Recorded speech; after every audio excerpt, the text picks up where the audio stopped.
এখন কিসের খিচুড়ি বিতরণ হচ্ছে বলো তো? রাধে রাধে, হরে কৃষ্ণ বন্ধুরা, welcome back to my channel. তোমরা সকলে কেমন আছো? আশা করছি তোমরা সকলে খুবই ভালো আছো। তোমাদের আশীর্বাদে আমিও খুবই ভালো আছি। তো এখন আমরা সবাই যাচ্ছিলাম খিচুড়ি প্রসাদ আনতে।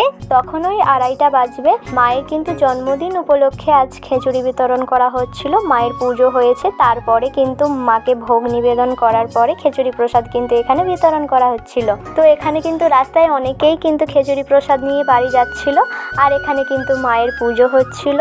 তখন কিন্তু মায়ের ফুল চাপানো হয়েছিল। আর আমি কিন্তু দেখতে পাইনি, কারণ হচ্ছে কি আগলিটা কিন্তু সবাই মিলে দাঁড়িয়েছিল, তাই কিন্তু আমি দেখতে পাইনি আর তোমাদেরকে দেখাতেও পারিনি। তো আগে কিন্তু আমাদের দেশে শীতলা মায়ের জন্মদিন ধরা হতো, আর এমনকি তার জন্মদিন উপলক্ষে গোটা গ্রাম খাওয়াতো। আশেপাশের অনেক গ্রাম থেকে মানুষজন এসে মায়ের প্রসাদ খেয়ে যেত।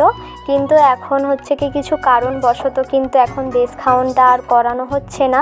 তো কি কারণে সেটা বন্ধ হয়ে গেছে সেটা কিন্তু আমার জানা নেই। তবে এখন কিন্তু এরকমভাবে মায়ের জন্মদিন উপলক্ষে কিন্তু খিচুড়ি প্রসাদ বিতরণ করা হয়।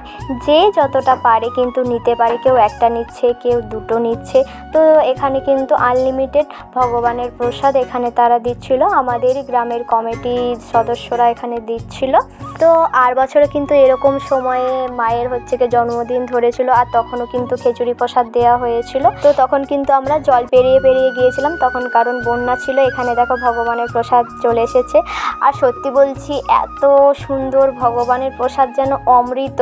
এই যে খিচুড়ি প্রসাদ বিতরণ করা, আনতে যাওয়া, এর আনন্দটাই না অতুলনীয়, বলে বোঝানো যাবে না। তো সবাই ভালো থাকবে, আজকের মতো টাটা।